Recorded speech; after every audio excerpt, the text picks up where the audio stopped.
جی ګرانو خوږولیدونکو یو ځل بیا تاسو ټولو ته هرکلی پروګرام لټون دی او شمال ریډیو ته غوږ یې زموږ سره د ټلیفون د لارې سینیر سیاسي تجزیه کار سابق ایم د پاکستان پیپلز پارټي سینیر غړی سید اخونزاده چټان سره ملګری شوی دی. سرجي ستاسو ډېره مننه چې راته وخت مو راکړو، هرکلی درته وایو. مهرباني وحید خانه، زما د طرف هم تاسو ته، ستاسو ټولو اورېدونکو ته، ورونو ته، خویندو میندو ته زما د طرفه السلام علیکم. وعلیکم السلام. سرجي یو خو دا زمونږ ټاپک روان دی، عمران خان صاحب چې د نو ته سزا ورکړی شوې ده، په دې به د سره هم خبرې اترې کوم. او دغې نه علاوه پرون د امن اکشن کمیټۍ د گورنر خیبر پښتونخوا فیصل کریم کونډي صاحب سره چې د نو ستاسو په قیادت کې میټینګ شوی دی، نو په هغې به هم د سره خبرې کوو چې څه ویلی شوي دي، څه شوي دي. صحیح ده. او زه اخري پوښتنه چې کومه تاسو نه کول غواړم هغه پرون د گورنر صاحب سره ستاسو ملاقات شوی، ستاسو په مشرۍ کې د باجوړ امن اکشن کمیټۍ جرګه تللې ده، گورنر صاحب سره ناسته وه، خبرې اترې شوي. څه خبرې مو هلته وشوې؟ گورنر صاحب څه وویل چې څه خبرو یې درته یقین دهاني درکړه، مطمئن شوئ په دغه را سره لږ ووایئ. وحید خان، اول خو د گورنر صاحب ډېره زیاته شکریه ادا کوو چې هغه موږ له ټایم راکړه د باجوړ امن اکشن کمیټۍ له. بیا د اکشن باجوړ اکشن امن اکشن کمیټۍ د ملګرو شکریه ادا کوو چې خپلې خرچې وکړې او خپل تکلیف یې تېر کړه او پېښور ته گورنر هاوس ته راغله. زمونږ د باجوړ د امن اکشن کمیټۍ 3 مطالبې وې. اولنۍ مطالبه زمونږ د امن وه، موږ گورنر صاحب ته څنګه چې ټولو خلکو ته دا وایو چې زمونږ د امن و امان مسله د نور پښتونخوا نه مختلف ده. موږ د ملکنډ ډویژن حصه یو. ملکنډ ډویژن الحمدلله چې د نور پاکستان په نسبت باندې ښه په قلار دی. که سوات وګورئ، که اپر دیر وګورئ، که لوور دیر وګورئ، که شانګله وګورئ، که بونیر وګورئ، ملکنډ وګورئ، دلته ښه قلاري ده. څه ناخوشګواره پیښه تاسو به هم نه یې اورېدلې، موږ هم نه ده اورېدلې، نه دی الله تعالی په دې علاقو کې پیښه کوي. زمونږ د باجوړ جغرافیایي صورتحال دا دی چې مخې ته ملکنډ دی، یو طرف ته نه لوور دیر دی، بل طرف ته نه مومند دی، او شاته نه کونړ دی. زمونږ نه تېر چاپېره چې کومې ایریا دي په دې کې بالکل امن او امان دی او سکون دی. موږ باجوړي په دې باندې نه پوهېږو چې په باجوړ کې بدامني ولې ده، لکه اخر د دې وجوهات چې دي موږ ته دې دا ووایي دا ریاست چې د دې وجه څه ده او د دې حل دې موږ ته وښیي چې د دې حل څه دی. که دا حکومت په لوور دیر کې امن راوستی شي، که په اپر دیر کې راوستی شي، چترال کې راوستی شي، مومند کې راوستی شي، ملکنډ کې راوستی شي، همدا یو ریاست دی. نو په باجوړ کې دیو ته څه تکلیف دی؟ ځکه چې ډېره یینه په دې زموږ په خاوره باندې تویه شوله، ډېرې کونډې دي زموږ، ډېر یتیمان دي زموږ. او زه دا د فریقینو په منځ کې جنګ نه دی وحید خان، دې کې صرف یو فریق دی او هغه فریق دی پښتون. بالکل چې مري دا به پښتون وي، چې اینه تویږي دا به د پښتون تویږي، او چې اینه په کوم ځای باندې لویږي دا به د پښتون په خاوره باندې لویږي. په دې باجوړ کې که مري نو دا به باجوړی مري، چې دا په هر نوم باندې مري، دې له چې نوم ته هر څه دی. خو دا شی دی چې باجوړی به مري، اینه چې تویږي د باجوړي به تویږي، ښځه چې کونډه کېږي د باجوړي به کونډه کېږي، بچی چې یتیم کېږي د باجوړي به یتیم کېږي، او چې اینه تویږي د باجوړ په خاوره به تویږي. موږ دا درخواست کوو، دا سوال کوو چې څنګه په ملکنډ کې امن ناوستی، په مومند کې ناوستی، په لوور دیر کې، په سوات کې، په دې ځایونو کې څنګه امن ناوستی، دغه شانت امن چې کوم دی نو دا په باجوړ کې موږ غواړو. نو یو گورنر صاحب ته موږ دا درخواست وکړو. بله مو ته دا درخواست وکړو چې یاره زموږ کوم مرجر شوي په هغې کې زموږ سره کومې وعدې شوي د سرتاج عزیز په کمیټۍ کې، په هغې باندې عمل نه کېږي. په دې کې درخواست کوو چې په دې کې د خپل کردار ادا کړه. درېیمه مطالبه مو ته دا وکړه چې زموږ باجوړ په علاقه کې روزګار نشته دی. زمونږ ټول غریبه علاقه ده، زمونږ ټول خلک په مزدورو کې دي، څوک په لاهور کې دي، څوک په ګجرات کې دي، څوک په سند کې دي، څوک په پنجاب کې دي. او هلته د هغه ځای مقامي پولیسو او انتظامیه زمونږ د خلکو سره ډېر زیات ظلم راغستی دی، ډېر یو امتیازي سلوک یې ورسره اخیستی دی،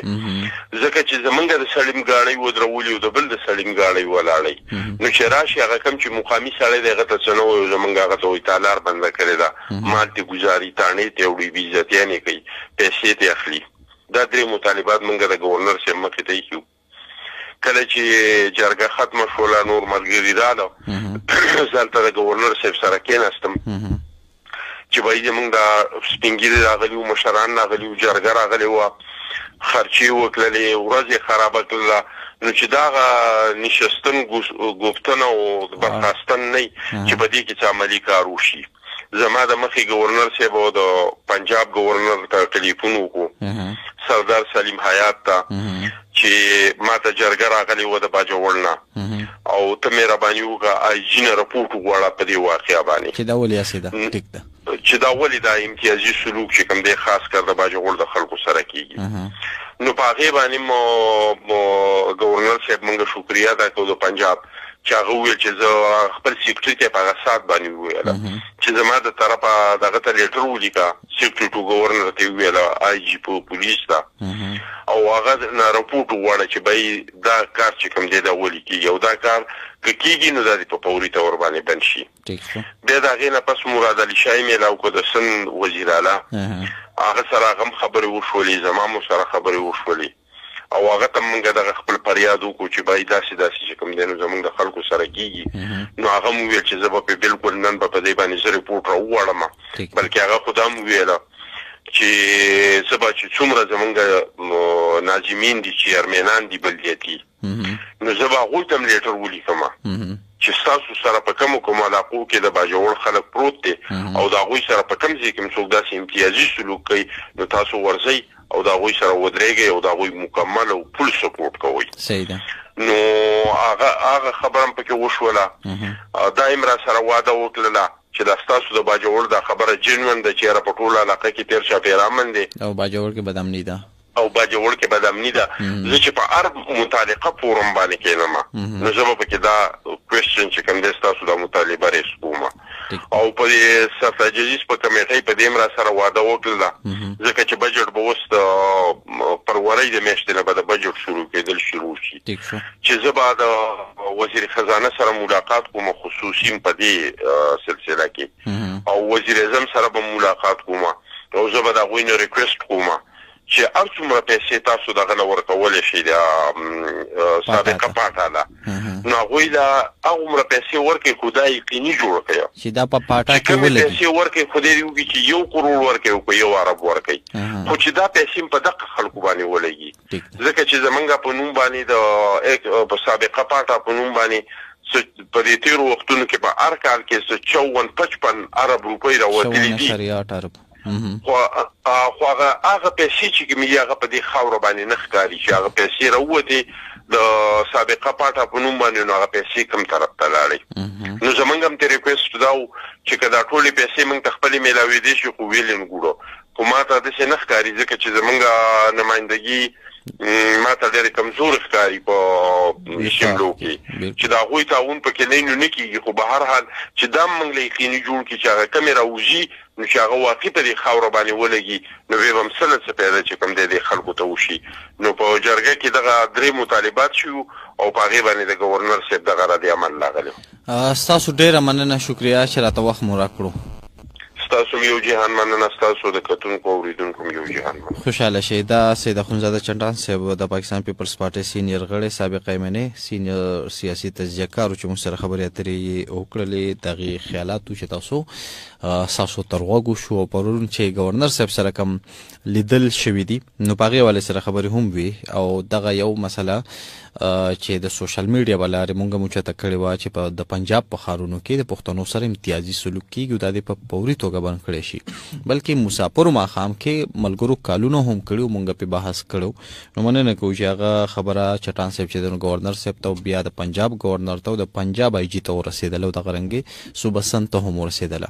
انشاءالله دغه رنګې چې کوم ځای کې پښتنو سره باجوړو سره څه مسله کېږي نو مسافرو ماښام پروګرام ستاسو دپاره دی راځئ مسافرو په دغه پروګرام کې خپلې مسلې وایو دا به مونږ دغه رنګې بالا حکامو ته ذمه دارو ته رسوو قلاریږو به نه خو به هر حال زو دمې ته او د مینه پس چې راځو نو بیا به موږ سره سینیئر صحافي تجزیه‌کار محترم شاهد جان ملګری کیږي دا غي سره مخکې خبرې اترې کو چې د پاکستان په سیاسي میدانونو کې څه روان دي. خیبر پښتونخوا اسمبلی کې نن په دغه حواله سره احتجاج هم شوی دی چې کوم خان صاحب ته سزا ورکړه شوې ده او دغه نه علاوه د پاکستان تحریک انصاف له خوا سوچ فکر روان دی دا فیصله چې کومه ده نو تجزیه‌کار دی ته په نظر سره ګوري مضبوطه فیصله ده کنه چې واقعي سزا به ورکړي شو کنه اسلام آباد های کورټ یا سپریم کورټ به دا فیصله رد کی چې لګا دا